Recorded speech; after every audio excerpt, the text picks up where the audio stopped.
hari ini mengenai imunisasi, cakupan imunisasi di Sumatera.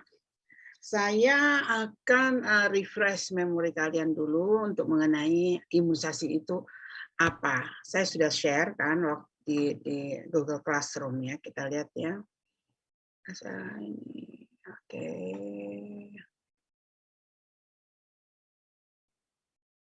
Share. Udah kelihatan kan? Udah bisa lihat belum? Udah ya, oke. Sudah saya share. Sebentar saya ini dulu. Biar kalian kelihatan semua. Oke, saya cek lagi sekali lagi. Ini masih ada Yudhistira, Muhammad Habibie, Dimas Sutomo katanya tadi ke belakang. Tiara Reza, ini belum ada yang belum ada videonya ya. Kok bisa segera dibuka ya. Oke, kita akan lihat imunisasi. Sebenarnya kalian semua mungkin sudah tahu imunisasi itu apa saja, tapi saya akan refresh dulu karena kita kan mau membahas mengenai imunisasi, cakupan imunisasi di Indonesia. Nah, ini kita lihat di sini. Nah, ini dia. Nah, oke. Nah, imunisasi seperti saya sudah saya singgung-singgung waktu kita membahas mengenai transisi demografi, mengenai transisi epidemiologi. Kalau imunisasi itu dimulai setelah tahun 1950-an. Jadi tahun 1956 ya. Ini merupakan upaya kesehatan masyarakat yang terbukti paling cost efektif. Jadi sangat efektif ya. Dengan upaya imunisasi terbukti bahwa penyakit cacar telah dinyatakan bebas dari Indonesia tahun 1974. Jadi tahun 1974 cacar itu udah nggak ada. Jadi waktu kalian ini lahir tidak ada dicacar lagi, benar nggak? Nggak ada kan cacar di tangannya gitu, nggak ada. Tapi waktu saya lahir, karena saya adalah tahun 1960, di mana pada saat itu imunisasi cacar dan TBC dan malaria itu lagi gencar-gencarnya, saya itu ada cacar. Setiap anak punya cacar di lengan kirinya. Nah, tetapi saya nggak ada. Saya cuma di lengan kiri hanya ada bekas BCG yang agak jendol dikit itu loh. Karena ibu saya waktu itu mengatakan mungkin sama bidan di DKI anak saya dicacarnya di paha. Di paha dan tidak boleh panjang-panjang. Karena ada yang panjang banget sampai melendung itu kayak suami saya itu melendung itu kayak urat bulu 2. Ya, pertama mungkin dicacar, terus cacarnya terus mengalami infeksi atau gimana, jadi kayak melendung 2. Itu kebayangkan kalau yang perempuan punya di lengan melendung 2 gitu kan. Oke, itu cacar ya. Nah, tahun 1977 upaya imunisasi diperluas menjadi program pengembangan dan rangka pencegahan penularan terhadap penyakit yang dapat dicegah dengan imunisasi PD3I, yaitu tuberkulosis, difteri, pertusis, campak, polio, tetanus serta hepatitis B. Tapi hepatitis B ini belakangan adanya, ya. Belakangan. Tadinya nggak ada hepatitis B ini sampai dengan dia sampai dengan campak saja. Campak itu tahun umur 9 bulan. Hepatitis B ini belum ada. Waktu tahun 1989, kalau saya nggak salah, 1989 itu hepatitis B itu belum ada. Saya ingat waktu saya kuliah di luar tahun 1989 itu saya minta disuntik hepatitis B karena di Indonesia waktu itu ada tetapi belum program imunisasi, masih mahal banget ya, mahal banget, padahal di luar itu sudah free of charge gitu ya. Jadi waktu itu dites, kalau di sana dites dulu, setelah dites baru ditentukan. Saya termasuk yang tidak perlu imunisasi hepatitis B karena mereka bilang imunitas dari hepatitis B itu sudah ada di tubuh saya, di badan saya. Jadi mungkin satu waktu yang lalu mungkin saya itu terkena virus hepatitis B, tetapi karena imunitas badannya itu kuat sehingga terbentuk sendiri. Gitu, jadi nggak perlu. Nah, pada tahun 1000 waktu anak kami yang terakhir 1995 itu lahir, hepatitis B itu juga sudah mulai ada, sudah mulai ada. Hepatitis B sudah mulai ada, ya tahun 1995 sudah ada, tetapi harus bayar, ya. Harus bayar dulu, bayar 250.000. Jadi bukan wajib, tetapi ini ada hepatitis B loh kalau mau, gitu ya, harus bayar. Nah, jadi yang pertama, keduanya di Indonesia, yang ketiganya di luar itu nggak bayar. Ya.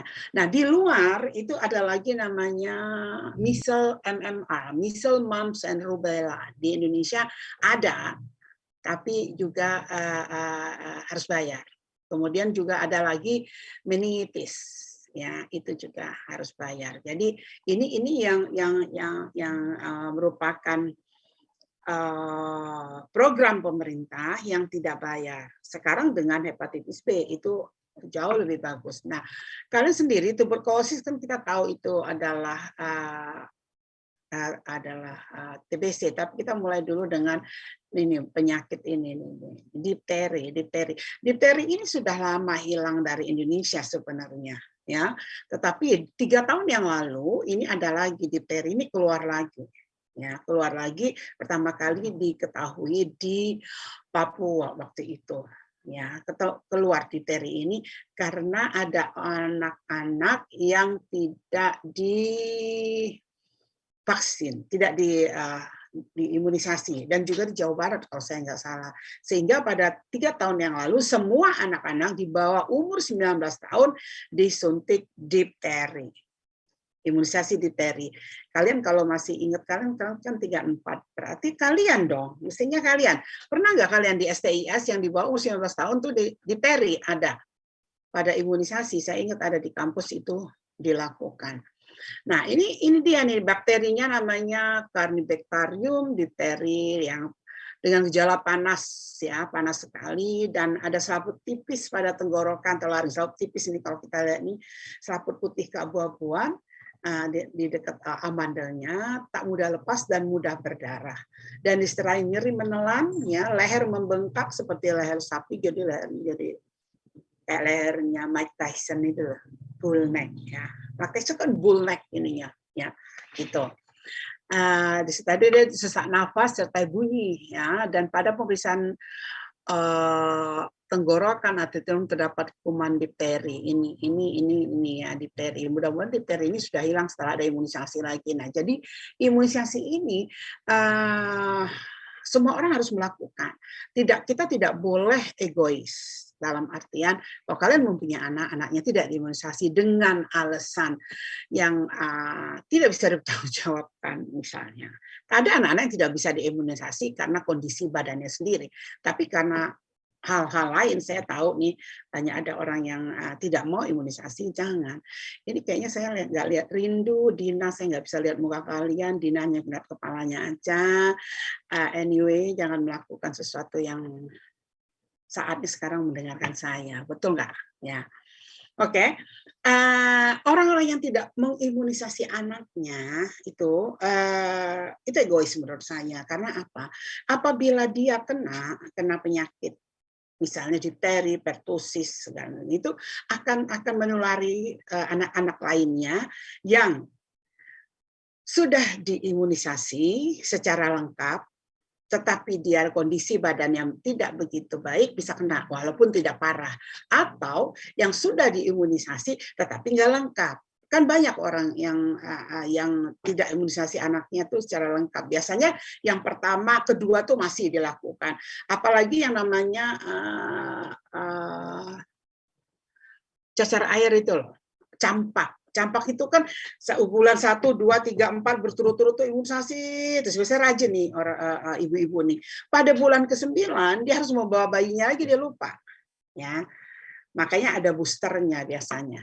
Nah, orang yang tidak mengimunisasi anaknya itu bisa menularkan, dan terjadilah yang namanya bisa dikatakan bukan pandemi ya, banyak kasusnya yang terjadi di Indonesia waktu itu. Semua tenaga kesehatan shock, kok ada difteri lagi. Difteri udah lama nggak ada. Oke. Nah, ini pertusis. Pertusis ini apa? Jadi pertusis ini adalah batuk sebenarnya. Batuk sama yang terjadi buat anak-anak, biasanya anak di balita ini yang suka ada. Itu batuknya itu batuk 100 hari, orang suka bilang. Dia tidak sembuh sebelum 3 bulan. Ya. Nah, jeleknya batuk ini nggak kayak batuk-batuk kita biasa. Kalau sudah batuk itu nggak bisa berhenti, bisa sampai 10 menit. 5 sampai 10 menit batuk terus, kebayang sampai si anak ini tidak punya waktu untuk menarik nafas. Saking dia batuk terus sehingga bisa biru mukanya. Ya, ini sampai 3 bulan ya. Jadi ini jahat banget dan biasanya anak jadi kurus banget ya. Jadi kalau bisa ini tidak terjadi lagi, dan ini ada vaksinnya. Kenapa tidak dilakukan vaksin, ya kan?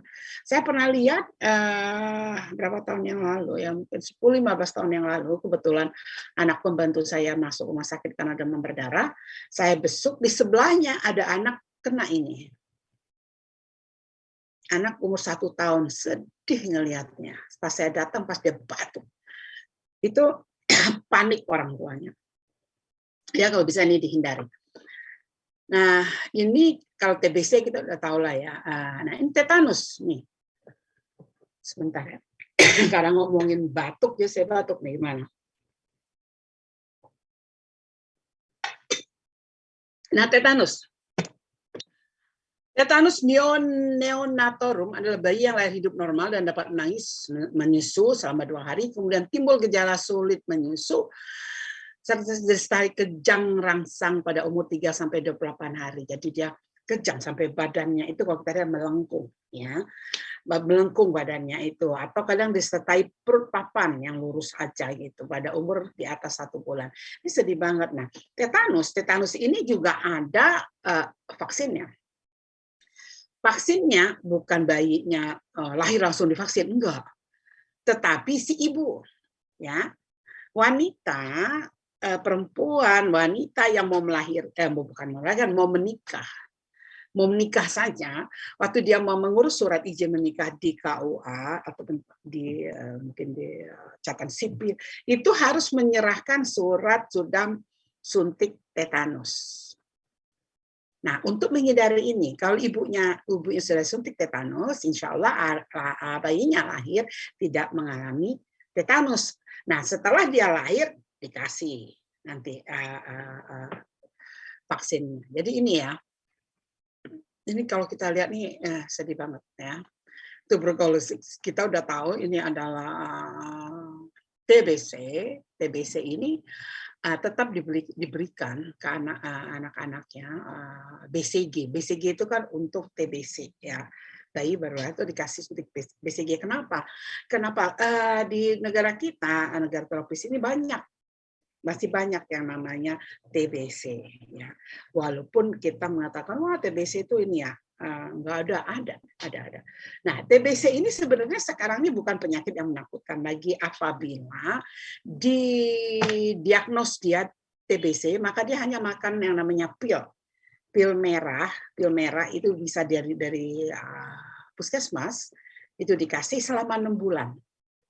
Tidak boleh lupa selama 6 bulan, itu dia akan sehat. Tetapi misalnya sebulan dia ini terus ada lupanya, seminggu terus lagi, nggak bisa, harus ulang dari awal lagi.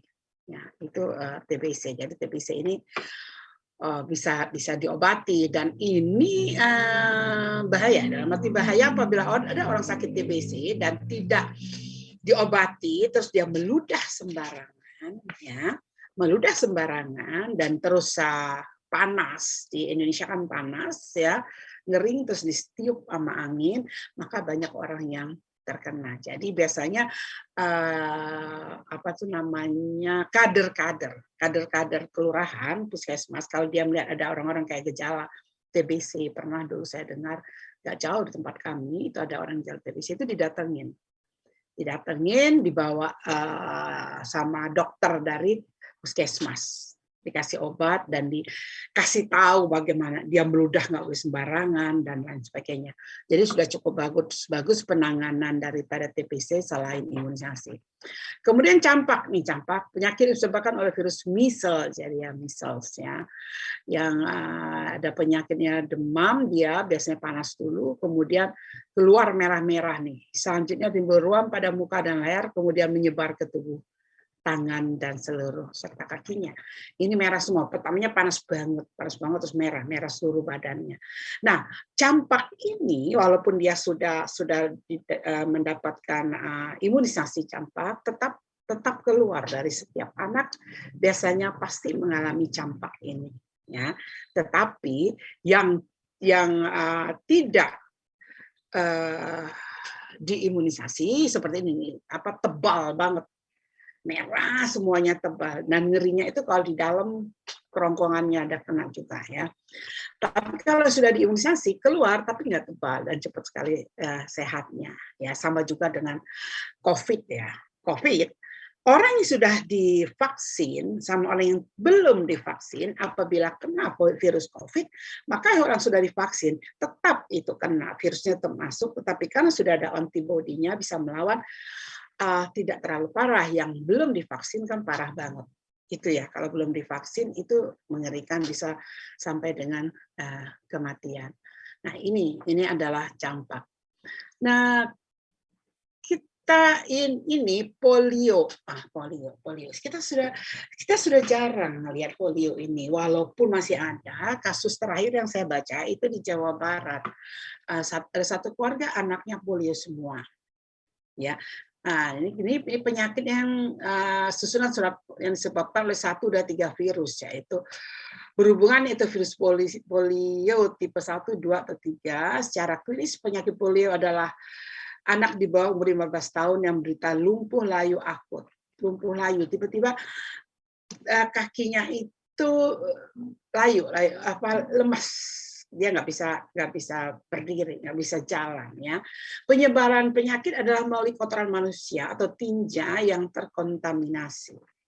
Jadi ini orang yang tinggal, keluarga yang tinggal di mana sanitasinya tidak baik, ya, sanitasinya belum layak, apabila ada yang sakit polio maka bisa menyebar ke penduduk lainnya. Ya. Kelumpuhan dimulai dengan gejala demam, nyeri otot, dan kelumpuhan terjadi pada minggu pertama sakit. Ya. Kematian bisa terjadi jika otot-otot pernafasan terinfeksi dan tidak segera ditangani. Kalau yang terinfeksi itu kaki, tangan, nggak masalah. Tapi kalau otot pernafasan, orang itu nggak bisa bernafas, maka akan menyebabkan kematian. Jadi polio ini sangat bahaya ya. Jadi kalau lihat fotonya itu anak yang polio seperti itu, kasihan sekali. Ya kan? Makanya sekarang ini kan kita di polio itu anak baru lahir, bayi baru lahir biasanya pulang, seminggu kemudian disuruh ke rumah sakit, periksa, ditimbang, dilihat kondisi bayinya gimana, udah ditetesin polio. Polio kan ditetesin aja. Ya, ditetesin aja. Nah, itu juga pekan imunisasi yang namanya polio itu sering sekali dilakukan di Indonesia. Sekarang ini aja kayaknya udah beberapa tahun saya tidak mendengar ada pekan imunisasi seperti ini. Mungkin karena kita sangat disibukkan dengan vaksin daripada COVID ya. Kadang-kadang karena begitu terlupakan ya. Nah, hepatitis B ini merusak hati, liver, penyebar penyakit terutama melalui suntikan yang tidak aman dari ibu ke bayi selama proses persalinan dan melalui hubungan seksual. Jadi hepatitis B ini kalau kita lihat ya, cara penyebarannya hampir sama dengan HIV ya. HIV dia dengan suntikan ya, terus kemudian dari ibu ke bayi dan juga dengan hubungan seksual. Jadi seorang ibu kalau dia hamil itu harus dicek. Dia ada hepatitis B enggak ya? Kalau dia ada hepatitis B itu waktu bayinya baru lahir. Itu harus langsung disuntik karena adik saya itu ada yang punya hepatitis B. Waktu dia melahirkan bayinya langsung disuntik dan tidak bisa menyusui, sedih sekali. Tidak boleh menyusui. Jadi waktu dia habis melahirkan itu dibebet biar air susunya tidak memproduksi air susu. Nah, waktu itu baru kelahiran yang pertama. Kelahiran kedua, waktu dia mau melahirkan ke yang kedua, itu hepatitisnya di treatment dulu. Di treatment sehingga hepatitis B ini nggak bisa sembuh. Sehingga virus hepatitis B-nya itu istilah dokternya tidur. Ya. Masih ada tapi dia tidur, ya, nggak aktif. Terus dia hamil kembali, anaknya lahir langsung disuntik, tapi dia bisa menyusui. Jadi anak kedua dan ketiga bisa menyusui karena kita sudah tahu bagaimana caranya. Waktu awal kita belum tahu caranya. Ya, dia karena menikah bulan depannya langsung hamil, dia ada hepatitis B, jadi belum ada diskusi gimana kalau dia hamil dengan adanya hepatitis B ini. Jadi ini memang harus dilakukan. Jadi kalian misalnya dalam waktu dekat mau menikah, itu mau punya anak, tes. Ingat saya, tes. Kalau hepatitis B kan sedih kalau punya bayi.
Kalian juga tiba-tiba putus nggak sih? Ininya, Zoom-nya sama ya? Saya bingung. Emang sih, memang saya diem aja karena tiba-tiba hilang. Tapi memang katanya di Sipadu memang lagi ada masalah. Jadi tadi sampai mana ya? Sampai hepatitis B ya, dulu itu penyakit kuning ya. Penyakit kuning itu matanya kuning kalau zaman dulu. Nah, itu hepatitis A ya. Hepatitis A. Nah, kemudian hepatitis B, ada hepatitis C. Nah, hepatitis C ini yang paling parah. Hepatitis C ini bisa yang namanya sirosis hepatis. Sirosis hepatis itu hatinya jadi keras. Ini kanker. Ya, ini paling mengerikan. Oke. Nah, imunisasi itu untuk meningkatkan kekebalan tubuh. Kita semua sudah tahu. Oh, karena oke. Karena itu tadi ya. Oke, saya share lagi. Oke.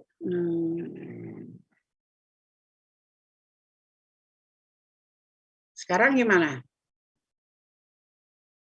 Sudah ya? Megan nggak datang ya? Hah? Izin sudah, Bu. Sudah. Oh. Kamu ketua kelas pasti saya absen. Maaf, Bu. Megan kemana gitu kan? Oke, ada imunisasi dasar dan imunisasi lanjutan. Nah, imunisasi dasarnya adalah imunisasi awal untuk mencapai kadar kekebalan di atas ambang. Lanjutan itu setelah lanjut ya untuk booster lah kira-kira ya. Ini imunisasi ini Ini ada imunisasi rutin. Nah, ada juga dilaksanakan pada waktu yang telah ditetapkan. Ada imunisasi rutin, udah jelas imunisasinya kapan, tapi ada yang tergantung. Misalnya yang waktu itu ada difteri, tiba-tiba ada imunisasi difteri. Ya, ada polio, misalnya polio. Ya. Nah, kelompok usia imunisasi rutin pada bayi di bawah 1 tahun itu adalah imunisasi dasar, ini harus wajib. Kemudian imunisasi rutin pada wanita usia subur, yaitu wanita usia 15-39 tahun, termasuk ibu hamil dan calon pengantin. Ini adalah tetanus biasanya. Kemudian imunisasi rutin pada anak-anak sekolah dasar. Anak-anak sekolah dasar kan sering, ayo baris disuntik satu-satu, itu mengerikan itu. Saya pengalaman yang namanya kalau sudah ada Pak Menteri, dokter datang, itu sudah ada yang nangis. Biasanya udah takut, baris satu-satu, masuk satu-satu. Ini pengalaman kalau kita ingat sekarang, saya ingat sekarang itu lucu gitu ya. Waktu itu menegangkan kalau lihat kayak gitu. Pulang-pulang, tadi aku disuntik. Nah, zaman dulu anak mau diimunisasi, disuntik itu orang tua nggak dikasih tahu dulu, itu parah tuh. Kalau sekarang berapa seminggu sebelumnya tanggal sekian ada imunisasi ini, apakah orang tua setuju gitu kan?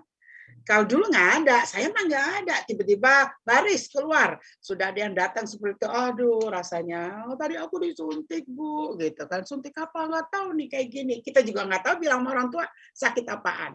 Nah, suntiknya suntik apaan. Itu zaman tahun 60-an itu di mana imunisasi itu kalau bisa ada seperti satu keharusan.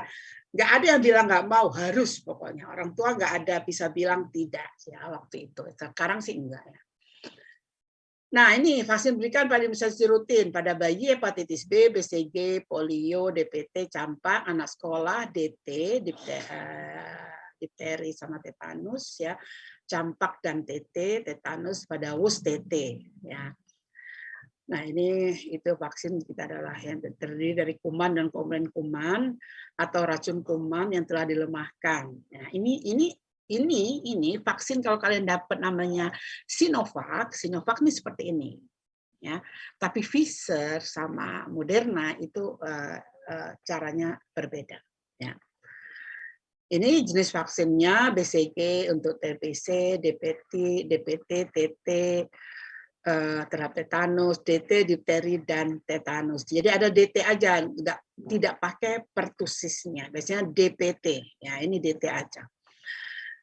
Nah, ini ada polio, campak, hepatitis B, DPT, HB, ya, pertusis dan hepatitis B. Nah, ini jadwal imunisasi itu jelas ya, maksudnya nggak bisa sembarangan. Saya mau nyuntikin anak saya umur 1 bulan, mau suntikin semua deh lengkap, nggak boleh. Ada waktunya, nggak bisa borongan, ya nggak bisa borongan. Ini biar sehat nih, saya borong aja deh semua deh, ya pokoknya sehat gitu ya. Nggak bisa nih. Ini ada jadwalnya. 0 bulan berarti kan baru lahir nih, belum satu bulan dia sudah dapat hepatitis B yang pertama, polio yang pertama, kemudian BCG. Kadang-kadang kasihan ya anak baru bayi itu disuntik-suntik gitu ya. Nah, umur 2 bulan DPT 1, hepatitis B2, polio 2. Nah, DPT ini yang kadang-kadang ibu-ibu apalagi ibu-ibu muda gitu ya. Itu sedih dia nyuntikin anak ini, pulangnya panas. Ya. Anak sehat, cakep-cakep dibawa ke dokter, suntik pulangnya nangis. Oh, ininya merah tangannya, apa bahannya yang disuntik. Itu seharian biasanya, besoknya sudah agak mendingan. Saya dulu termasuk orang yang kalau saya mau imunisasi anak DPT, saya pasti nggak masuk kerja. Saya izin anak saya mau imunisasi DPT. Biasanya anaknya rewel, nggak mungkin saya tinggal. Ya, saya izin aja, mau diizinin apa enggak saya nggak masuk. Itu saya kan agak rada bandel ya. Saya itu rada bandel sebenarnya. Maksudnya apa? Yang kayak begini ini saya duluin. Jadi waktu saya punya staff, dia bilang, Bu, saya mau imunisasi ini, kamu gak usah masuk kalau imunisasi. Saya udah begitu, nanti anak kamu panas. Kasihan masa ditinggal sama pembantu. Ya, misalnya Bu, anak saya sakit, saya nggak pernah bilang kamu harus masuk. Saya tahu karena saya mengerti. Kalau anak sakit, itu rasanya kayak apa? Anak rewel rasanya bagaimana? Mending kita yang sakit. Betul nggak? Itu orang tua loh. Nanti kalian kalau punya anak, kalian akan tahu betapa rasanya anaknya yang sakit, kita yang nggak bisa tidur. Nah, itu kita nggak bisa tidur. Anak panas tiap bentar, pegang masih panas nggak? Dikompres, di apa? Rasanya tuh hatinya, kalau kata orang sekarang galau kalau anaknya sakit. Ya. Nah ini panas, jadi suka orang-orang kadang malas, iya apalagi orang-orang yang kurang berpendidikan. Apa juga anak mau dibawa ke puskesmas, pulang-pulang nangis rewel, apa gitu, nggak usah aja deh, nggak usah neng, jangan dibawa lagi no bocah ke puskesmas disuntik. Coba. Tapi memang anak cakep-cakep, lagi bagus, wah pokoknya lagi seneng-senengnya sehat-sehatnya, bawa kan harus sehat, anak imunisasi kan sehat, dibawa ke puskesmas pulang-pulang gitu semalaman nangis. Memang nggak bisa disalahkan, tapi harus dijelaskan kenapa ya. Ini DPT ini sampai 3 kali ini, lihat nih. Setiap bulan tuh bayi akan panas. Ya. Jadi itu panas karena imunisasi, tapi dia juga ada pileknya. Ya kan? Kalau anak punya anak di bawah umur 1 bulan, itu setiap bulan pasti ke dokter. Nah, itu biasa itu. Entah imunisasi sehat, entah dia pilek, entah dia batuk. Jadi memang harus sabar ya. Polio 4 kali. Nah, yang ini nih, yang 9 bulan ini sering kali lupa. Karena ini kan 02, 34 kan rutin setiap bulan. Oh ya bulan depan. Terus nanti waktu umurnya 9 bulan datang lagi ya, Bu. Lupa. Makanya ini biasanya waktu di sekolah ini diberikan ya. Nah, ini yang lanjutan. Nih, saya bilang nih, sekolah. Waktu dia kelas 1 masuk, langsung dikasih difteri sama tetanus dan campak. Takutnya nih yang lupa-lupa tadi nih. Ya kan? Yang lupa-lupa tadi. Jadi ada boosternya campak. Nah, difteri dan tetanus nih perlu. Kemudian kelas 2, kelas 3. Kenapa anak-anak dikasih tetanus terus? Kelas 2 dan kelas 3 ini. 1, 2, 3. Karena nih anak seumur gini nih lagi kayak aktif-aktifnya. Kayak bola bekel nggak mau diem kan? Ya kan, naik pohon, ngapain, jatuh dari sepeda segala. Kalau dia nggak disuntik tetanus, maka dia akan terjadi infeksi. Nah, jadi harus ada itu. Kemudian ada lagi yang ini, nih, vaksin untuk wanita usia subur T2 ya, masa ini T1, T2, T3, T4, T5 ini biasanya nih anak-anak tetanus pertama kan sudah dapat nanti dari sekolah, mau mau menikah ya, waktu hamil segala dikasih. Ini ininya masa perlindungannya. Oke, inilah kira-kira imunisasi, dan sumber datanya bisa kalian dapatkan dari macam-macam. Ini ada STKI, ini ya kalau kalian lihat nih ada nih untuk ibu yang ini apa ibu saudara mendapat suntikan di lengan atas untuk mencegah bayi dari penyakit tetanus, untuk menyatakan bahwa ibu yang hamil ini pernah suntik tetanus enggak ya, berapa kali dia suntik tetanusnya. Nah, ini juga KMS, buku kartu menuju sehat. Jadi imunisasi itu ada namanya buku, ada kartu bukan buku, kartu. Kartu itu kartu menuju sehat, KMS. Itu ada grafiknya. Yang di tengahnya tuh hijau, yang di bawahnya tuh ada kuning, ada merah. Jadi itu ada ininya, ada apa untuk kontrolnya. Nah, ini SDKI ini ada begini nih. Jadi kalau kita mau meneliti mengenai imunisasi, dia lengkap. Ini ada ini lengkap atau tidak seorang bayi itu imunisasinya bisa lihat dari ini ya. Ini macam-macam di SDKI ya. Dan selain itu Susenas juga ada. Seperti yang artikel yang mau kita bahas hari ini. Oke, saya rasa itu udah cukup ya buat apa namanya refresh memori kalian mengenai imunisasi. Paling tidak kalian mempunyai dasar lah di dalam mendengarkan critical review, presentasi review dari kelompok 3. Silakan kelompok 3. Bisa share screen-nya. Sudah lengkap kan kelompok 3? Oke. Oke.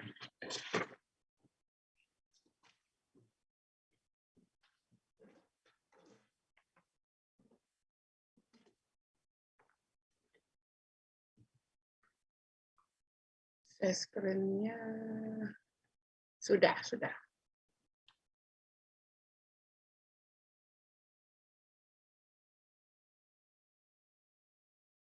Waalaikumsalam.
Baik, terima kasih. Selanjutnya saya akan memaparkan dan menjelaskan mengenai pendahuluan dari artikel tersebut. Next. Oke. Ada latar belakangnya bahwa di sini imunisasi ini diketahui bahwa sebuah pelayanan kesehatan yang penting untuk meningkatkan kekebalan tubuh bagi anak dan juga mencegah penyakit dalam mengurangi angka kesakitan, kecacatan, dan juga kematian. Berdasarkan itu, ada data yang dilampirkan oleh peneliti dalam jurnalnya, bahwa sekitar 19 juta anak di dunia melewatkan imunisasi dasar yang 60%-nya itu berada di 10 negara, yang salah satunya yaitu ada Indonesia. Mengerucut ke bawah bahwa latar belakangnya itu peneliti menampilkan data dari Statistik Kesehatan Indonesia pada tahun 2019 bahwa persentase imunisasi dasar lengkap pada anak usia 12-23 bulan di Indonesia itu mengalami penurunan sebesar 3,09% dibanding tahun sebelumnya, yaitu tahun 2018. Dan dilihat dari Pulau Sumatera, karena Pulau Sumatera merupakan pulau yang terbesar juga di Indonesia, yang sepertiga penduduknya berada di Pulau Sumatera, bahwa terdapat 7 dari 10 provinsi di Pulau Sumatera itu mengalami penurunan persentase imunisasi dasar lengkap pada tahun 2019 jika dibandingkan dengan tahun sebelumnya. Next, Kak. Dilihat dari tujuan penelitian bahwa peneliti itu memiliki tujuan untuk mengkaji faktor-faktor determinan pada tingkat individu dan kontekstual yang mempengaruhi pemberian imunisasi dasar lengkap pada anak usia 12-23 bulan di Sumatera, Indonesia. Next. Selanjutnya ada review pendahuluan. Pada bagian latar belakang itu ditulis dengan runtun, mulai dari awal hingga akhir, sehingga pembaca dapat dengan mudah memahami penelitiannya. Selanjutnya, latar belakangnya itu diperkuat dengan dilengkapi data-data pendukung yang dari data dunia dan juga data dari Statistik Kesehatan Indonesia tadi. Referensi yang digunakan untuk menentukan variabel tersebut sudah jelas, dan juga peneliti menjelaskan alasan menggunakan metode regresi log biner multilevel. Pada tujuan penelitian sudah dijelaskan dengan menarik, sehingga meneliti faktor-faktor yang mempengaruhi status imunisasi dasar lengkap pada anak usia 12-23 bulan di Sumatera pada level individu dan kontekstual.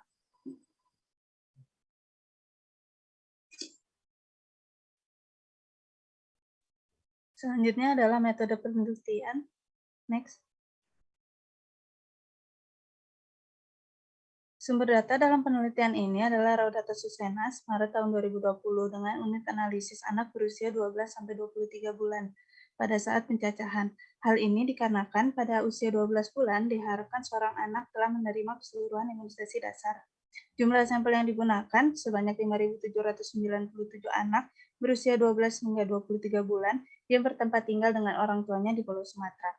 Metode analisis yang digunakan adalah analisis regresi logistik biner multilevel dengan random intercept. Selanjutnya. Baik, variabel dependent yang digunakan adalah status kelengkapan imunisasi yang dibagi menjadi dua kategori, yakni imunisasi tidak lengkap dan imunisasi lengkap. Variabel independen pada level pertama atau level individu terdiri dari wilayah tempat tinggal yang dikategorikan perkotaan dan pedesaan, kedua adalah umur ibu, ketiga adalah pendidikan ibu yang dikategorikan kurang dari sama dengan SMP dan lebih dari SMP, keempat adalah status bekerja ibu yang dikategorikan bekerja dan tidak bekerja, kelima adalah tempat bersalin yang dikategorikan bukan fasilitas kesehatan dan fasilitas kesehatan, dan keenam adalah status ekonomi yang dikategorikan menjadi miskin dan tidak miskin. Adapun variabel independen level kedua atau level kontekstual dalam penelitian ini yakni kabupaten atau kota di Sumatera terdiri dari rasio tenaga kesehatan per 100.000 penduduk dan rasio fasilitas kesehatan per 100.000 penduduk. Selanjutnya adalah tahapan analisis. Yang pertama adalah pengujian signifikansi random effect. Pengujian ini dilakukan untuk mengetahui apakah model mengandung random effect atau tidak. Penggunaan analisis multilevel akan lebih tepat digunakan daripada model regresi linear logistik biasa apabila model mengandung random effect. Yang kedua adalah menghitung nilai interkelas korelasi koefisien atau ICC dengan menggunakan variance error pada level kedua dan variance error pada level pertama yang bernilai fix. Nilai ICC ini menunjukkan besarnya variasi kelengkapan imunisasi dasar antar kabupaten kota di Pulau Sumatera. Yang ketiga adalah pembentukan model. Pembentukan model ini terdiri dari 3 model. Model pertama adalah null model, model kedua adalah regresi logistik biner multilevel random intercept dengan variabel independen pada level pertama. Dan model ketiga adalah regresi logistik biner multilevel random intercept dengan variabel independen pada level pertama dan kedua. Dari ketiga model yang terbentuk akan dipilih model terbaik dengan melihat nilai AIC terkecil. Kemudian dilakukan pengujian simultan dengan uji G dan pengujian parsial dengan uji Wald. Yang terakhir adalah interpretasi parameter. Interpretasi parameter ini dilakukan dengan menghitung nilai odds ratio untuk mengetahui kecenderungan kelengkapan imunisasi dasar berdasarkan variabel independen. Selanjutnya adalah review metode penelitian yang akan dilanjutkan oleh Tiara. Baik, terima kasih Ika. Beberapa hal yang dapat kami review dari metode penelitian diantaranya. Yang pertama, penelitian ini sudah menggunakan data terkini, yaitu data hasil Susenas Maret 2020. Peneliti juga menjelaskan tahap pemilihan sampel pada survei ini. Yang kedua, pemilihan kriteria sampel sudah mengikuti batas pengamatan dari Kementerian Kesehatan Republik Indonesia, yaitu anak usia 12-23 bulan. Seperti yang sudah disampaikan Ika tadi, bahwa umumnya di Indonesia, anak pada usia tersebut telah menerima semua imunisasi dasar lengkap. Yang ketiga, definisi operasional setiap variabel yang digunakan sudah dijelaskan secara singkat dan jelas. Next. Tahapan analisis juga dijelaskan secara runtut, sehingga memudahkan pembaca memahami alur analisis yang dilakukan, mulai dari pengujian hingga pembentukan model akhir. Selanjutnya, peneliti hanya menampilkan model statistik secara umum, tetapi tidak menuliskan persamaan regresi yang akan terbentuk dari hasil pemodelan akhir yang dilakukan. Yang terakhir, peneliti menyebutkan bahwa asumsi yang diperlukan sudah terpenuhi, meskipun tidak dijelaskan secara rinci. Next. Oke, selanjutnya subbab hasil dan pembahasan akan dijelaskan oleh Habib. Silakan Habib. Ada hasil dan pembahasan terbagi menjadi 2 subbab pokok, yaitu analisis deskriptif dan analisis inferensial. Pada analisis deskriptif itu terdapat berdasarkan data yang diperoleh dari Susenas BPS itu terdapat 5.797 yang terpilih sebagai sampel, yaitu anak usia 12 sampai 23 bulan atau di bawah 2 tahun. Nah, dari jumlah tersebut diperoleh bahwa terdapat 30,8% anak yang mendapatkan imunisasi dasar lengkap di Sumatera pada tahun 2020. Namun sayang sekali masih terdapat 10,3% anak yang tidak mendapatkan imunisasi dasar secara lengkap atau tidak imunisasi sama sekali. Nah, jika lihat dari keseluruhan provinsi, itu Provinsi Aceh paling rendah, hanya mencapai 14,8%. Tapi kalau kita lihat dari kabupaten, secara level kabupaten, itu Kabupaten Nias Selatan yang terletak di Sumatera Utara, itu hanya mencapai 1,9%. Lanjut. Berdasarkan variabel independennya, itu kita bisa lihat bahwa pada variabel tempat tinggal, faktor dari perkotaan itu lebih tinggi dibanding faktor pedesaan, yaitu mencapai 31,29%. Sedangkan dari variabel tempat bersalin, itu faktor yang imunisasi menggunakan fasilitas kesehatan itu lebih tinggi, yaitu berada pada angka 32,58%. Selanjutnya, lihat dari pendidikan ibu, itu yang lebih dari pendidikannya SMP sebanyak 31,43%. Selanjutnya, status pekerjaan ibu itu lebih banyak yang tidak bekerja 32,06%. Selanjutnya, melihat dari usia ibu, rata-rata dari usia ibu yang terpilih menjadi sampel tadi itu sekitar 30 sampai 31 tahun. Terakhir, status kemiskinan, yaitu lebih banyak yang status kemiskinannya tidak miskin atau dia berada di atas garis kemiskinan secara nasional, itu sekitar 30,85%. Selanjutnya, itu kita melihat dari variabel independen kontekstualnya, itu ada dua, yaitu tenaga kesehatan dan fasilitas kesehatan. Nah, variabel tenaga kesehatan itu dihitung per 100.000 penduduk. Jika dilihat dari gambar di peta yang gambar sebelah kiri, itu yang tenaga kesehatan masih banyak yang berada di kategori rendah atau yang warnanya itu masih putih. Nah, sebagian besar kabupaten atau kota di Sumatera memiliki rasio tenaga kesehatan yang rendah, yaitu sekitar 72 dari 154 kabupaten atau kota. Hanya terdapat beberapa daerah kabupaten atau kota yang tinggi, yaitu seperti di Sumatera Utara. Terlihat warnanya lebih pekat. Nah, tenaga kesehatan yang cukup dapat meningkatkan cakupan imunisasi dasar lengkap bagi anak, karena tenaga kesehatan berperan langsung dalam mempersiapkan, memberikan, dan melakukan imunisasi, serta bertanggung jawab untuk distribusi vaksin. Lalu kita geser ke gambar sebelahnya, itu berdasarkan gambarnya variabel fasilitas kesehatan per 100.000 penduduk, secara rata-rata berada pada kategori sedang. Nah, terlihat bahwa hanya sedikit kabupaten atau kota yang masih memiliki sedikit fasilitas kesehatan. Hampir seluruh kabupaten atau kota sudah memiliki fasilitas kesehatan yang cukup. Terlihat bahwa di Provinsi Aceh hampir seluruhnya termasuk ke dalam kategori tinggi. Namun di beberapa di daerah di Provinsi Jambi relatif masih rendah atau masih sedikit fasilitas kesehatannya. Dengan demikian, adanya ketidakseimbangan distribusi fasilitas kesehatan di Pulau Sumatera.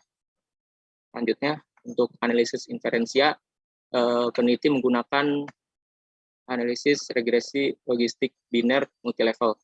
Nah, seperti yang sudah dijelaskan oleh Kak pada metode penelitian, di sini analisis menggunakan tingkat signifikasi 5%. Nah, lalu akan dibentuk model secara bertahap, yaitu pada model pertama, model 0, itu dilakukan pengujian P-square, diperoleh hasilnya itu tolakan 0, yaitu yang berarti dapat disimpulkan bahwa regresi logistik biner bertingkat lebih sesuai untuk menggambarkan untuk membentuk suatu model.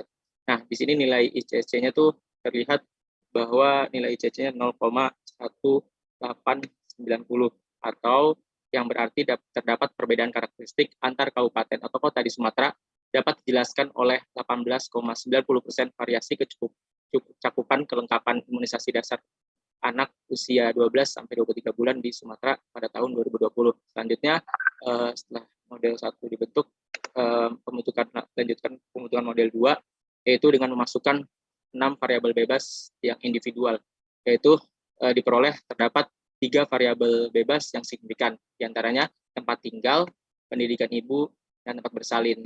Kemudian yang terakhir pembentukan model 3, yaitu dengan menambahkan variabel individual yang ditambah dengan variabel konseptual, di mana kita sudah bisa pada model 3 ini sudah bisa melihat hubungan dari variabel tersebut, yaitu ada terdapat hubungan positif dan hubungan negatif. Hubungan positif terlihat pada tempat tinggal, pada faktor perdesaan, lalu pendidikan ibu pada faktor lebih dari SMP, lalu variabel pekerjaan ibu yang faktornya tidak bekerja, lalu tempat bersalin ada faktornya yang memiliki tempat bersalinnya melalui fasilitas kesehatan.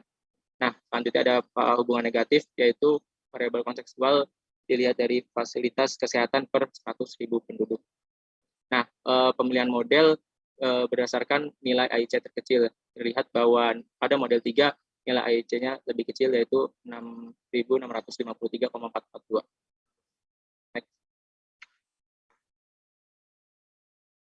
Selanjutnya akan dibahas oleh teman saya.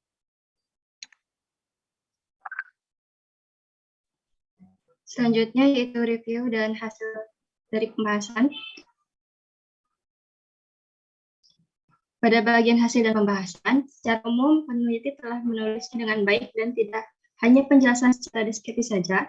Peneliti juga menyajikan dalam bentuk peta yang menggambarkan rasio tenaga kesehatan dan rasio fasilitas kesehatan, sehingga membantu pembaca dalam melihat gambaran hasil penelitian. Pada bagian pembahasan, peneliti mencantumkan banyak penelitian pendukung dengan relevansi waktu yang beragam, yang dapat menjelaskan hasil penelitian. Peneliti juga menjelaskan bahwa terdapat perbedaan dari hasil penelitian yang telah dilakukan, seperti yang dijelaskan sebelumnya, yaitu terdapat pengaruh negatif dan signifikan antara rasio fasilitas kesehatan per 100.000 penduduk dengan kelengkapan imunisasi dasar.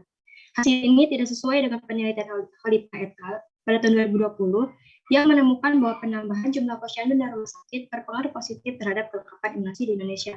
Meskipun demikian, peneliti dapat menjelaskan bahwa hal tersebut terjadi karena terjadi ketimpangan persebaran fasilitas kesehatan di Sumatera dan menyarankan penelitian selanjutnya untuk menggunakan variabel lain yang mungkin berpengaruh seperti variabel persepsi orang tua terhadap imunisasi. Hasil yang diperoleh dalam penelitian ini juga telah dapat menjawab tujuan penelitian. Namun hasil penelitian belum menuliskan model persamaan yang dihasilkan. Selain itu, peneliti juga tidak menuliskan interpretasi rasio yang menjadi salah satu tahapan analisis untuk mengetahui kecenderungan kelengkapan imunisasi dasar berdasarkan variabel independen. Hal tersebut lebih baik dijelaskan secara singkat, tetapi dengan jelas dan menggunakan bahasa yang mudah dipahami.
Baik, perkenalkan saya Zara Fatin Tanala dari kelompok 4 tim pembahas.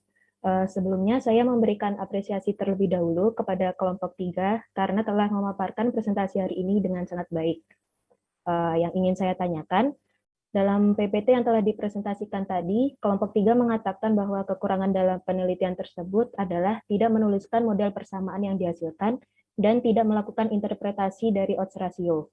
Di sisi lain, seperti yang kita ketahui, dalam penulisan artikel terdapat batasan halaman yang diperbolehkan, sehingga mungkin peneliti mempertimbangkan hal tersebut. Yang ingin saya tanyakan, menurut kelompok 3 sendiri, solusi apa yang dapat diberikan untuk mengatasi kekurangan yang telah disampaikan tadi? Terima kasih sebelumnya.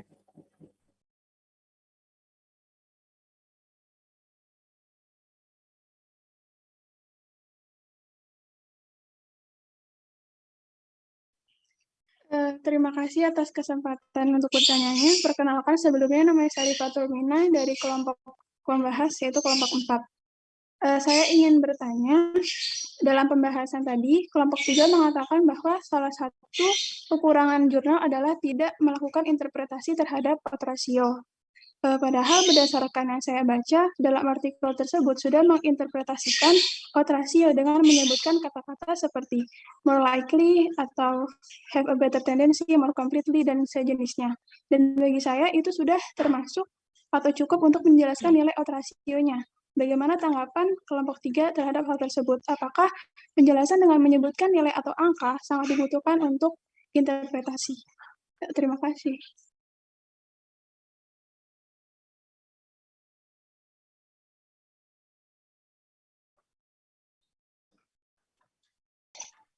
Ya, baik, terima kasih sebelumnya. Perkenalkan, nama saya Rizak Taufik dari kelompok 4 sebagai pembahas.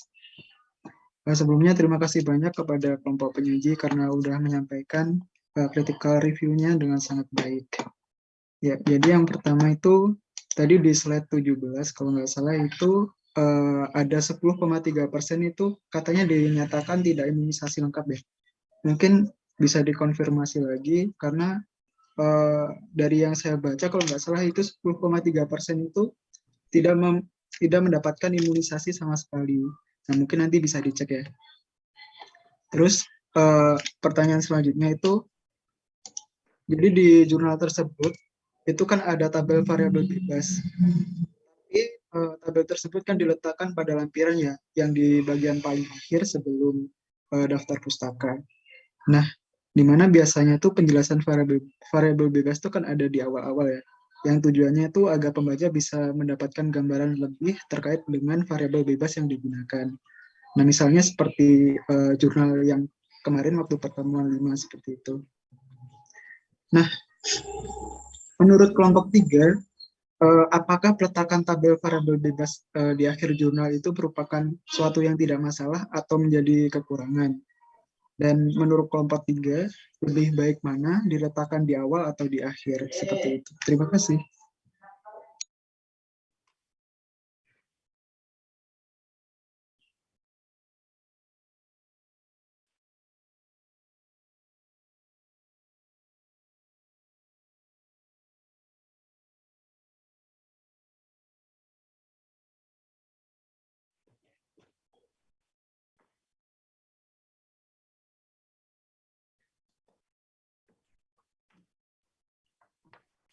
Baik, terima kasih Zahra atas pertanyaannya.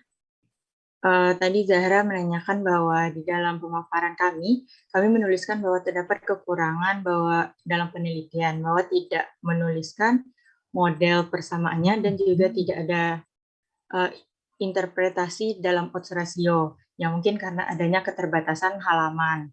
Jadi apa solusi yang seharusnya yang dapat mengatasi kekurangan tersebut? Oke, baik. Jadi sebelumnya, menurut saya odds ratio itu kan penting karena untuk mengetahui pengaruh setiap variabel penjelas itu terhadap variabel terkaitnya.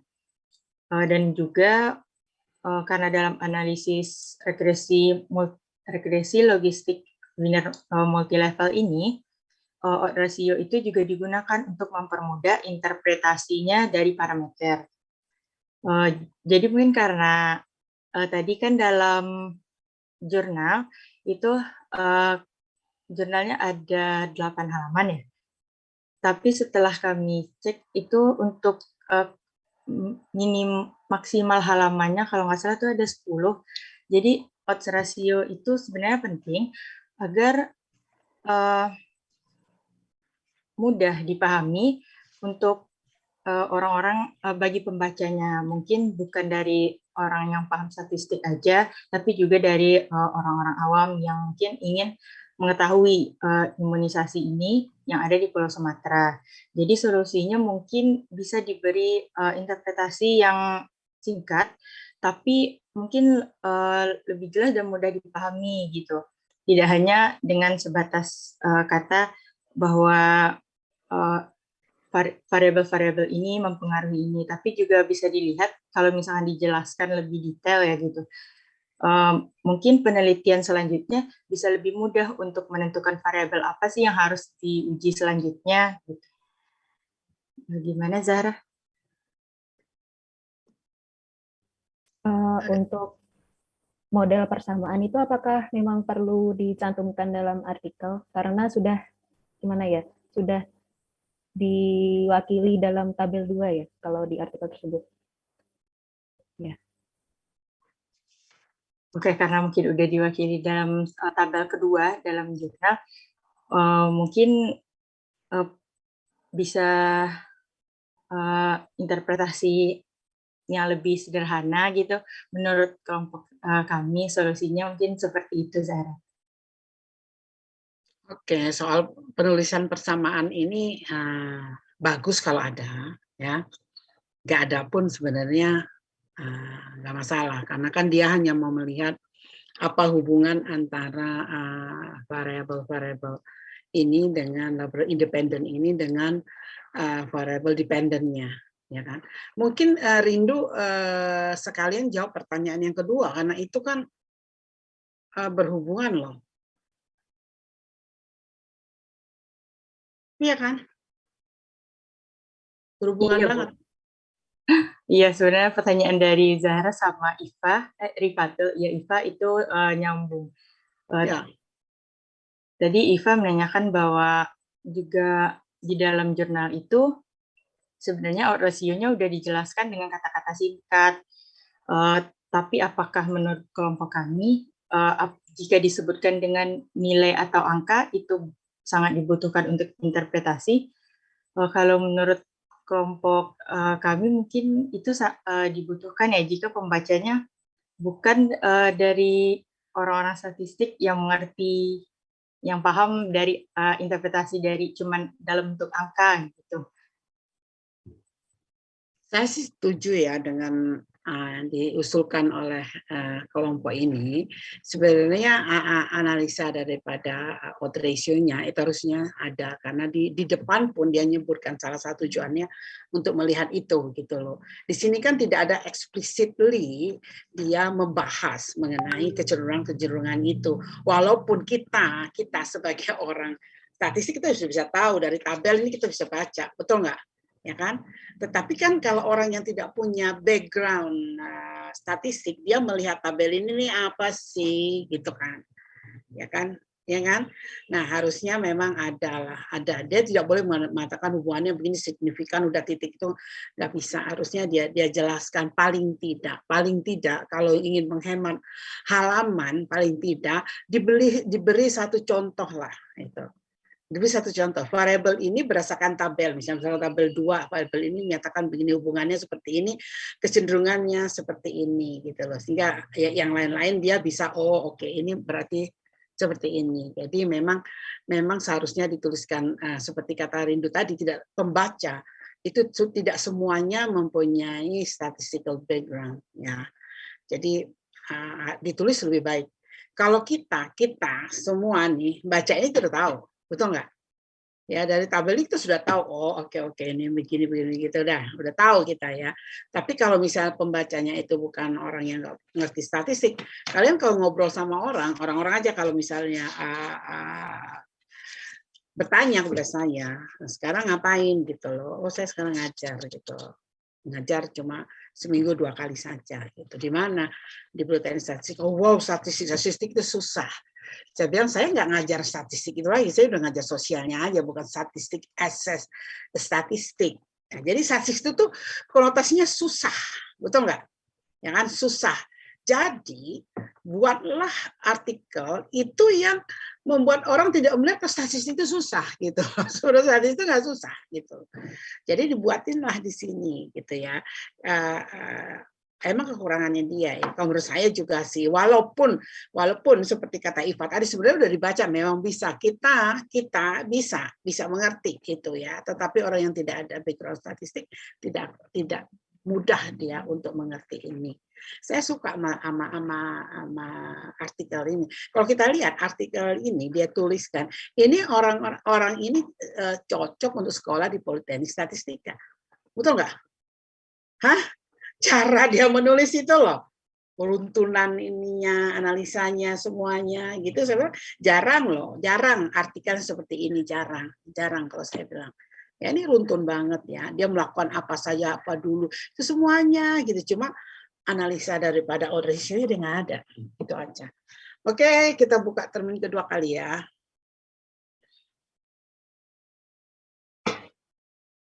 Oh ya belum, maaf, baru satu kedua. Aduh, saya mau buru-buru aja ya. Oke, pertanyaan Rizik. Ya. Tapi ya.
Baik, terima kasih Kasir.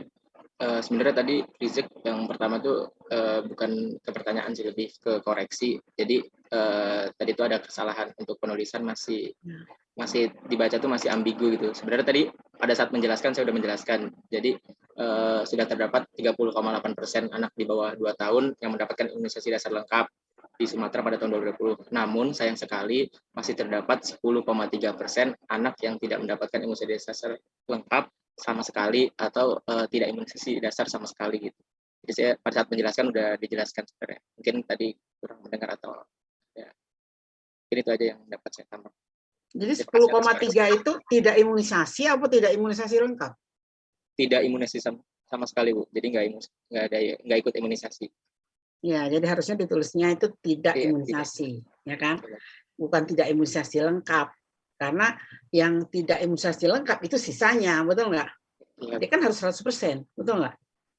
Ya, memang tadi juga saya pas lihat data slide ini agak salah ininya, salah apa? Narasinya, betul nggak? Betul. Tapi semua kita udah tahu. Tapi bagus nih, ya, berarti Rizik itu melihat itu, oke? Oke, berikutnya.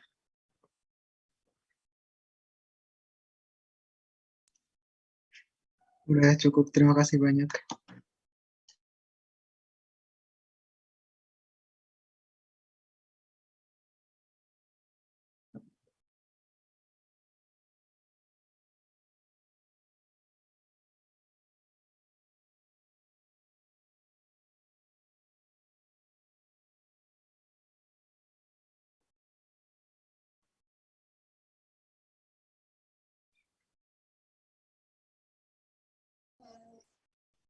kasih buat kesempatan untuk bertanya. Perkenalkan, saya Puja dari kelompok pembahas. Tadi di pembahasan kelompok 3, kelompok 3 mengatakan peneliti menulis sudah memenuhi semua asumsi, namun tidak menyebutkan asumsi secara lengkap. Di artikel hanya terdapat satu penyebutan asumsi yang sudah dilakukan, yaitu tidak terjadi multikolinearitas. Dan menurut kelompok 3, asumsi lain apa saja yang perlu disebutkan agar asumsi yang digunakan sudah lengkap terkait dengan metode yang digunakan. Terima kasih.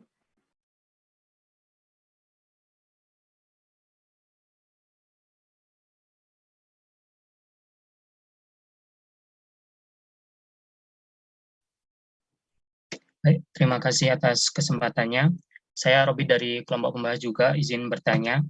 Berdasarkan jurnal dan data yang digunakan pada penelitian tersebut, apakah kelompok 3 bisa mengetahui apakah alasan peneliti menggunakan random intercept model? Kalau bisa, menurut kelompok 3 apa alasan tersebut? Terima kasih.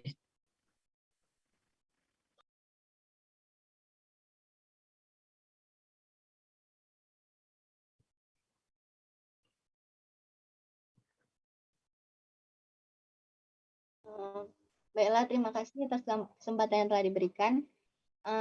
Saya Mursida dari kelompok pembahas. Di sini saya ingin menanyakan mengenai variabel independen yang digunakan dalam penelitian ini, yang salah satunya yaitu tingkat pendidikan ibu.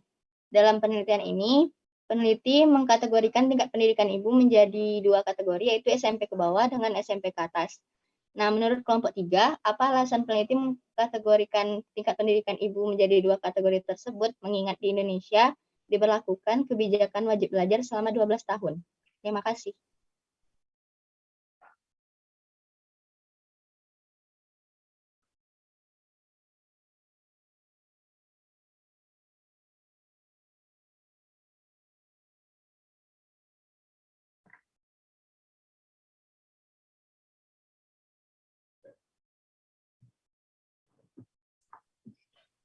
Baik, sudah bisa.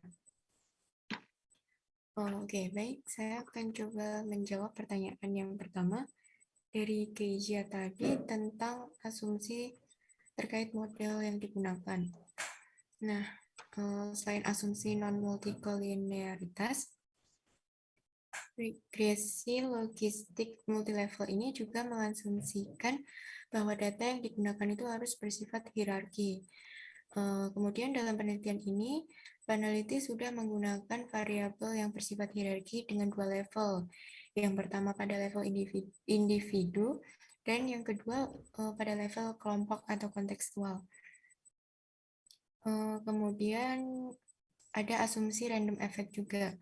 Nah, peneliti juga sudah melakukan pengujian random effect. Pengujian ini diperlukan untuk mengetahui apakah random effect terpenuhi.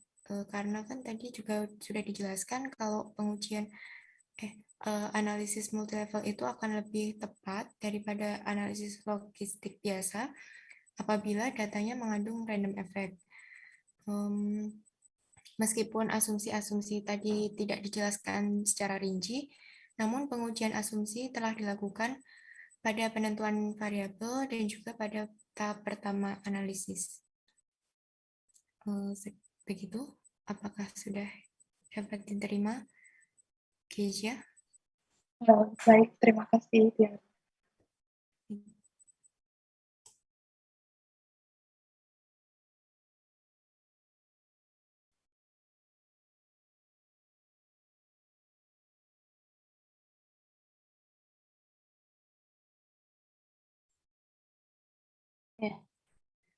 izin mencoba menjawab. Jadi tujuan penelitian ini kan untuk salah satunya juga untuk melihat variasi antar level kedua atau kabupaten kota di wilayah Sumatera. Nah, untuk dapat menjawab ini itu dapat menggunakan random intercept model maupun random slope model seperti yang dijelaskan oleh Snitcher itu. Nah, menurut kami untuk melihat kenapa penelitian ini menggunakan random intercept model, mungkin karena di buku Johan itu ditulis dia dalam praktik model dengan hanya random slope itu relatif jarang ditemukan. Jika jarang ditemukan, maka referensi yang digunakan oleh peneliti juga akan lebih susah untuk dicari. Mungkin itu salah satu alasan mengapa dalam penelitian ini menggunakan random intercept model. Lalu untuk mana yang lebih baik itu tergantung kepada peneliti ingin menggunakan model yang mana. Jadi dalam penelitian kami, dalam kritikal kami menuliskan untuk lebih menjelaskan itu apakah peneliti ingin mengasumsikan variabel independennya itu bersifat fix atau tidak seperti itu. Apakah menjawab, Robi? Terima kasih, Kak. Ya, terima kasih juga.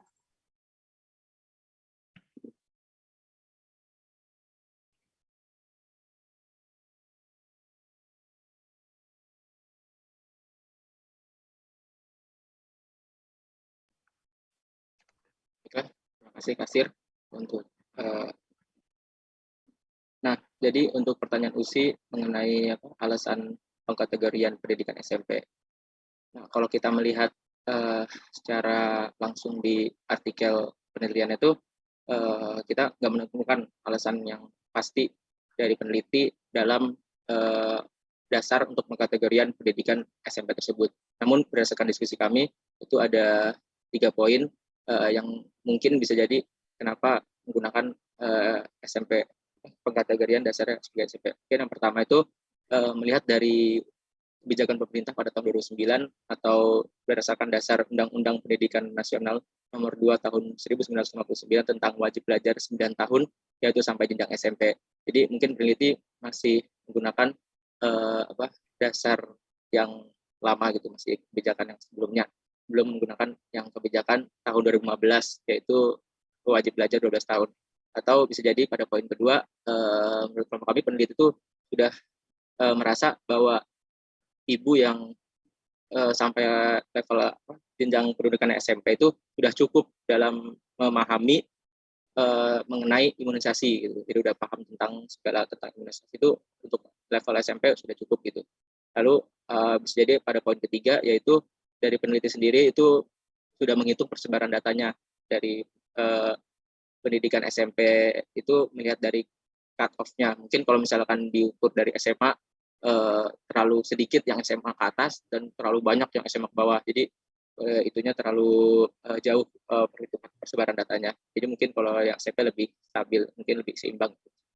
Mungkin itu aja yang bisa kelompok kami jawab. Jadi masih belum pasti untuk pengkategorian. Mungkin bisa tanya langsung ke peneliti kalau misalnya pengen tahu untuk penelitian selanjutnya. Mungkin itu aja yang bisa saya jawab.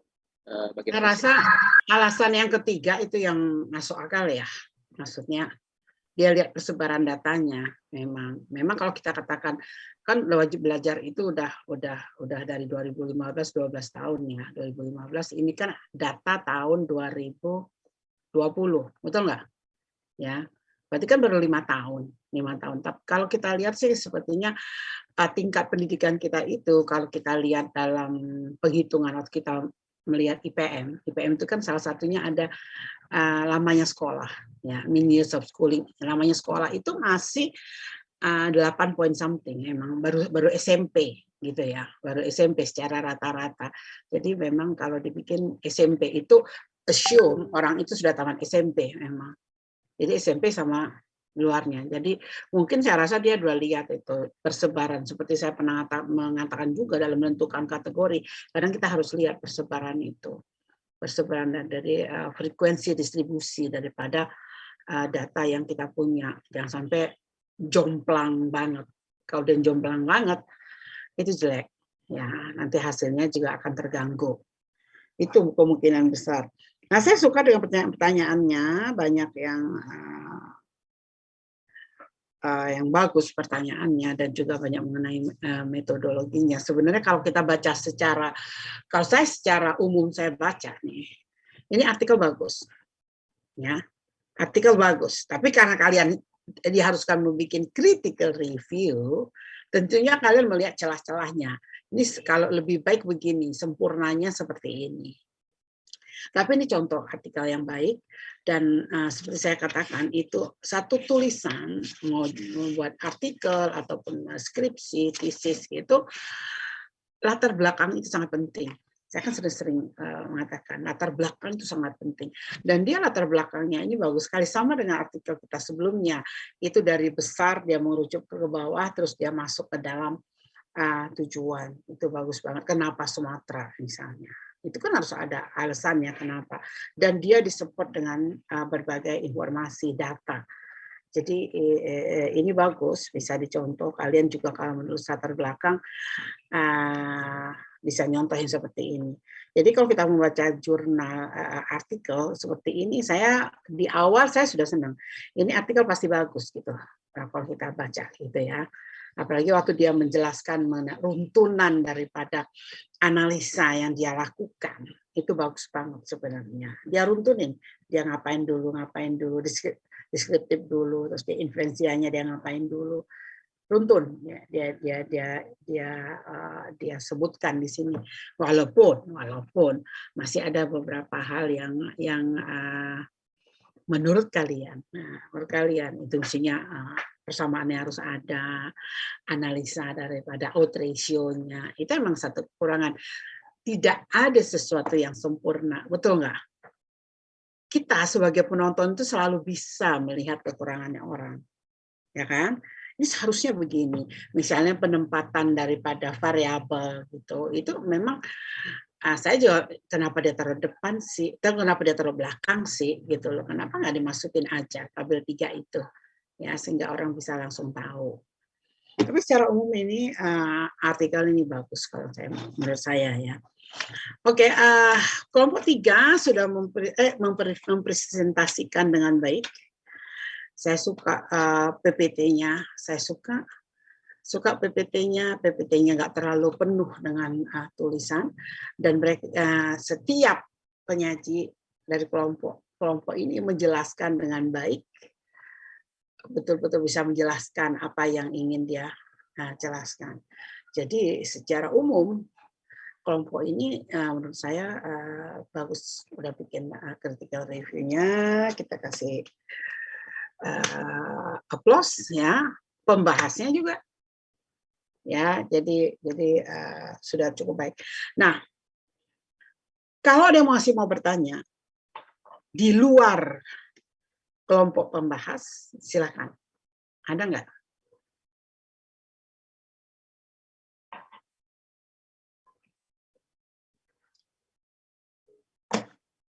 Ada nggak?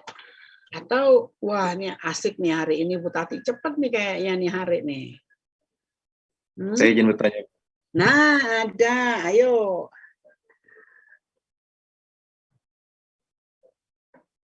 Oke, baik Bu. Izin bertanya kelompok 3.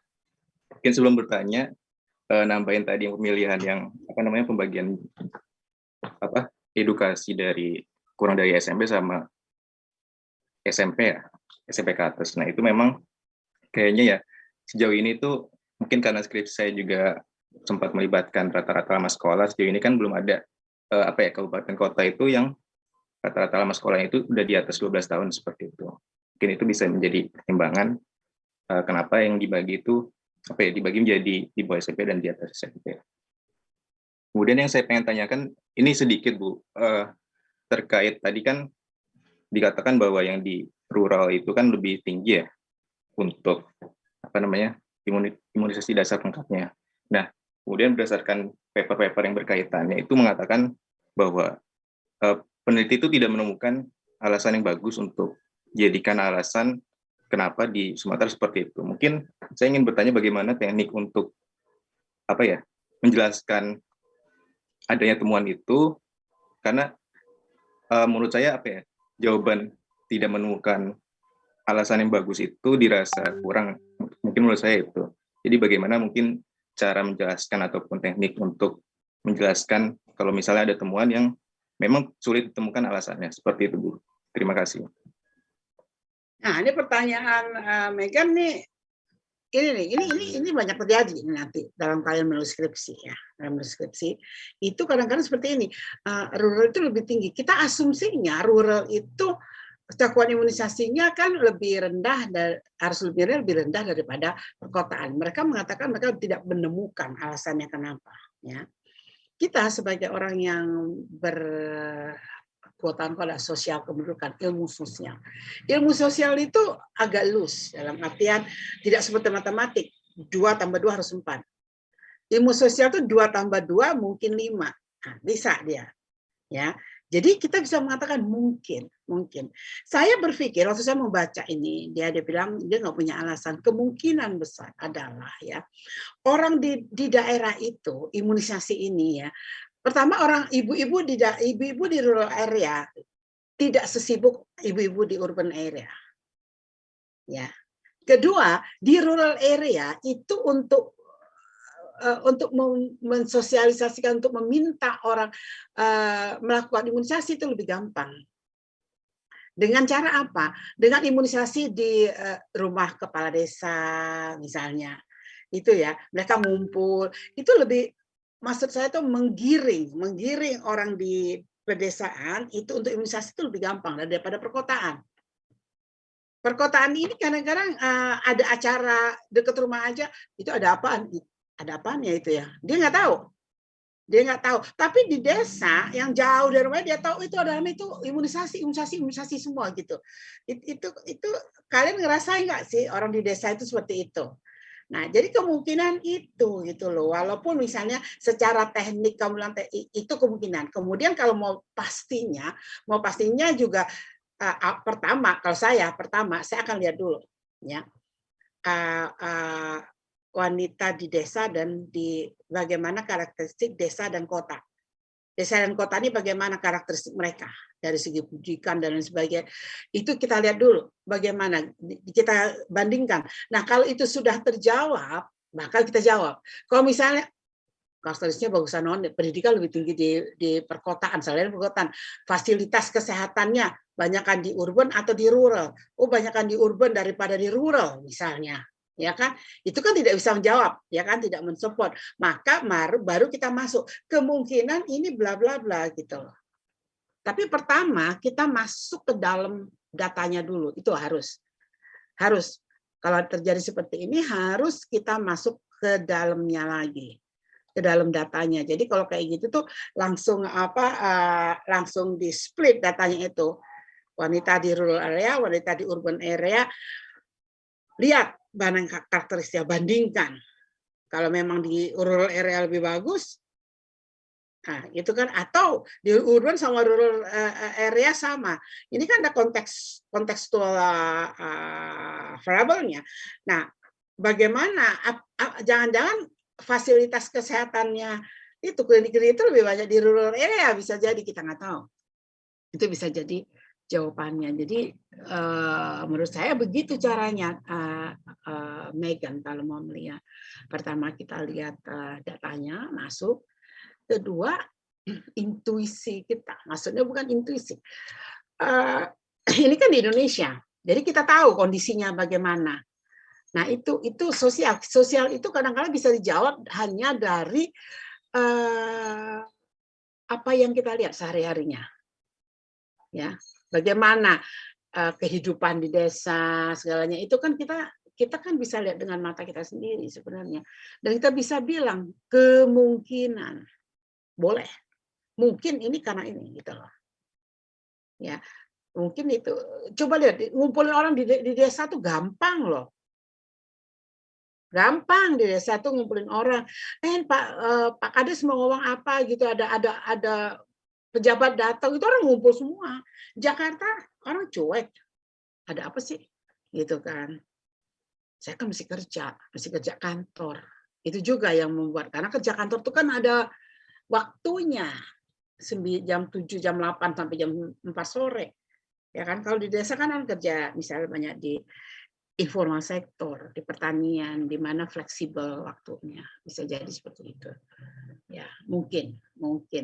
Karena yang lain-lain mengatakan, yang lain-lain juga mengatakan rural area lebih bagus kan dari urban area, benar nggak? Tapi dia nggak tahu jawabannya kan, kenapa? Kira-kira begitu. Itu pandangan saya ya. Mungkin kalian punya pandangan yang berbeda, bisa saja. Ini pertanyaan Megan bagus ini. Ini akan terjadi dengan kalian di dalam menulis skripsi. Itu sudah terjadi sama salah satu bimbingan saya sekarang. Salah satu bimbingan saya, ini Bu kayak gini. Coba kamu masuk ke dalam data kamu. Gimana? Siapa dia? Nah, itu siapa dia? Kalau itu tetap tidak terjawab, kita harus cari yang lain. Ya. Oke, itu ya. Saya rasa cukup ya, Megan aja sebenarnya. Ini udah jam 12 kurang. Saya rasa saya tutup aja. Saya puas dengan presentasi hari ini dan juga dengan pertanyaan-pertanyaannya. Oke, kita minggu depan adalah pertemuan yang terakhir sebelum ujian tengah semester.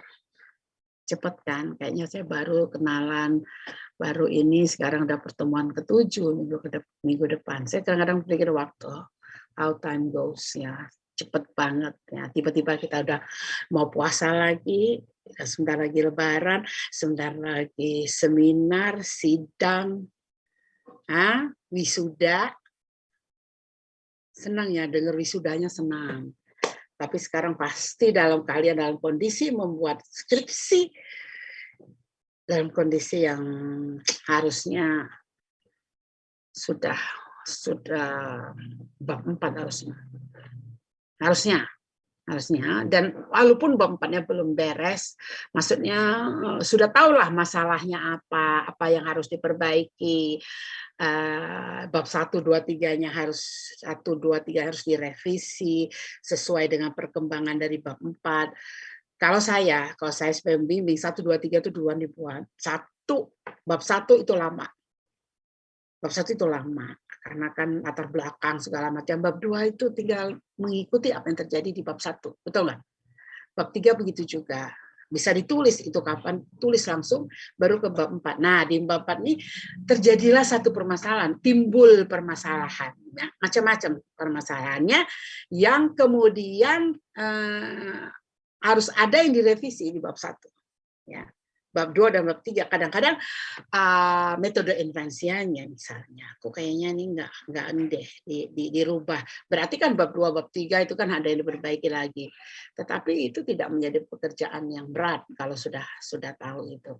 Kalau bab 4 udah beres, kalian tinggal melenggang. Bab 5 itu kayak summary daripada tinggal memikirkan policy recommendation sama riset implication ya bagaimana, itu doang ya, yang lainnya udah selesai. Jadi kalau sekarang kalian masih jauh, sekarang saatnya kalian yang nge-push pembimbingnya. Kalau misalnya diskusinya nggak ada, betul nggak? Bu, gimana nih Bu? Udah mau puasa nih. Misal Pak, udah mau puasa nih. Kalau kalian sudah siap, kalau kalian sendiri belum siap, nggak ada yang bisa saya katakan kalau kalian sendiri yang belum melakukan tugasnya. Jadi kalian jangan terlena, kayaknya masih lama. Enggak, waktu itu udah bunyi terus TikTok, tiap hari TikTok, jamnya, benar nggak? Tahu-tahu udah hari Senin, tahu-tahu udah Senin lagi. Ya Allah, udah Senin lagi. Misal, antar weekend nanti aja deh. Ya Allah, udah weekend lagi gitu kan. Padahal kalian tuh cuma kuliah ada 2, itu anggap gini, kuliah cuma 2 kali dalam seminggu. Anggap dari Senin sampai Jumat itu ada kuliah. Duduk di depan komputer dari jam 8 pagi, duduk kerjakan itu karena memang tugas kalian itu. Bukan nggak ada kuliah, mandi bangunnya siang aja deh, mandinya ntar aja, kok nggak ada kuliah nih, nggak ada Zoom, nggak ada apa, tidur-tiduran aja, hari ini nggak ada kuliah, main-main aja. No, kalian tuh kuliah, jadi tetap duduk sampai jam makan siang, gitu kan. Kalau siangnya kira-kira gak ngantuk, tidur dulu lah, nggak apa-apa. Malam kerjakan lagi. Saya hanya mengingatkan saja, karena saya tahu kalau mood daripada menulis skripsi itu hilang, susah kalian mau balik lagi. Susah. Menulisnya ada moodnya. Ya. Kalau mood itu udah datang, jangan berhenti. Kerjakan terus. Itu bisa diselesaikan. Sebenarnya bisa diselesaikan dalam 2 bulan misalnya gitu. Tapi kalau sudah berhenti, susah banget. Kembalinya itu susah. Ya, jadi kalian harus semangat terus, nggak ada lemes-lemesan. Nggak usah, misalnya kalau lagi galau, udah nggak ketemu-temu pacar, jauh pula, COVID pula, terus akhirnya LDR nggak bisa, putus pula, menangis berhari-hari. Nggak perlu. Nggak perlu. Jangan itu menginikan mempengaruhi penulisan skripsi ini. Skripsi ini paling sangat-sangat penting. Jangan sampai skripsi tidak selesai. Karena ada kejadian mahasiswa sampai dengan seminar, dia belum bisa menyelesaikan, dan dia tidak bisa seminar, dan akhirnya tidak bisa sidang, dan akhirnya tidak selesai. Sayang. Jadi, dari sekarang ini evaluasi. Evaluasi sudah sejauh mana yang dikerjakan, berapa lama lagi waktu yang ada, dan apa yang harus kalian kerjakan. Bikin timetable-nya dari bulan April, ya, April, Mei, Juni, 3 bulan lagi. Juli kan udah seminar ya. April, Mei, Juni, 3 bulan ini apa yang bisa saya lakukan? Bikin timeline sehingga kalian tahu, misalnya, oh ini kan hari ini tanggal ini saya harus selesai apa? Kok ini belum selesai? Jadi ada apanya ya? Ada yang kalian lihat, jangan dibikin apa ya, lepas saja, tidak ada timeline-nya. Sekarang ini harus dibuat. Saya dengan bimbingan saya dari awal saya bimbing itu harus ada timeline-nya, udah dibuat. Dan kalau tidak sesuai itu akan saya tanya, kamu kan tanggal sekian, minggu sekian ini kamu harusnya menyelesaikan ini, kok belum selesai? Nah, sekarang kalau kalian tidak bisa, bikinlah 3 bulan ini timeline. Mulai dari belakang, seminar kapan? Ya kan? Sebelum seminar itu harus sudah selesai jurnal, membuat artikel ya, summary-nya itu. Itu kapan sudah diselesaikan? Berarti first draft daripada skripsi harus selesai kapan? Ditarik ke belakang sehingga kalian tahu apa yang harus dikerjakan. Jadi kalian tidak santai-santai. Sekarang masih lama. 3 bulan nggak lama. Apalagi ada puasa, ada lebaran. Ya, itu nggak lama. Itu pesan saya aja. Mulailah membuat timeline buat diri sendiri. 3 bulan. Hanya 3 bulan loh. Tinggal 3 bulan. Ya, saya nggak nakut-nakutin. Memang itu kenyataannya. Ya. Jadi kalau kalian sekarang sudah bab 4, itu akan mulus lah sampai 3. Kalau bab 4-nya belum beres, 1, 2, 3 misalnya, mulainya dari ngolah data, saya tahu nih, ada yang mulai dari ngolah data, udah fix, udah bagus nih, inferensinya udah bagus, deskriptifnya udah bagus, udah ditulis, baru melalui 1, 2, 3. Dikirain bisa sehari, bisa seminggu selesai. No. Dari bab 4 ini, mau nulis 1, 2, 3, itu susah. Kenapa? Ini hasilnya sudah ada nih, permasalahannya sudah ada, yang menurut teliti apa? Latar belakangnya apa? Hah? Kan latar belakang nggak boleh ngarang, betul nggak? Itu susah. Nah, kalau memang kalian seperti itu, kerja keras. Bisa, tapi kerja keras. Nyari referensinya dulu, gitu kan? Nyari macam-macamnya. Jadi buatlah timeline. Oke, itu dari saya. Ini Bu Tati kalau ngomong suka bikin orang deg-degan aja. Abis ini kalian semua ngeliat, aduh, sampai mana ya aku sebenarnya. Aduh, Bu Tati dibikin orang galau, stres kalau Bu Tati baru ngomong. Kalian harus dibikin seperti itu, karena kalian bisa jalan santai-santai kan. Ini kuliah online ini membuat kalian rasa-rasa di rumah, tidur-tiduran, ketemu teman, gitu kan. Seneng banget pasti gitu. Apalagi mau puasa ini, ketemuan dulu dong. Kita kan udah mau puasa gitu kan. Nah, tugas utama kalian sekarang adalah buat skripsi. Yang lain-lain itu, nah, yang galau-galau putus cinta itu udah terakhir prioritasnya itu. Udah nggak usah dipikirin lagi. One day pasti ketemu itu pasangannya itu. Percayalah itu. Setiap orang di dunia ini dilahirkan dengan pasangannya. Betul nggak? Nah, jadi harus percaya. Mau putus, berarti bukan untuk saya. Itu nggak apa-apa, that's it. Nggak usah murung-murung, aduh, udah mau tamat, udah mau penempatan, nggak tahu penempatan di mana. Atau putus ini gimana ini ya? Nggak usah pikir, ya. Kalian tuh kan nggak bisa ketemu Bu Yulias. Kalau di kampus bisa ketemu Bu Yulias konsultasi. Sekarang konsultasi sama saya aja. Kalau ada yang mau konsultasi, Bu, saya lagi butuh cinta nih, Bu. Gimana, Bu? Gini. Nah, boleh. Kalau nggak mau konsultasi sama orang tuanya, sama saya aja. Saya itu bisa jadi konsultan untuk psikologi remaja yang putus cinta. Oh, bisa saya. Oke. Tuh ada yang ketawa. Jadi mungkin jadi kayaknya saya mau hubungi Bu Tati ini kayaknya, atau saya minta cariin nama Bu Tati, saya cariin. Oke. Anything sama saya mah boleh. Oke, saya tutup aja. Oke, selamat siang. Wassalamualaikum warahmatullahi wabarakatuh. Sampai jumpa minggu depan. Saya tutup ya.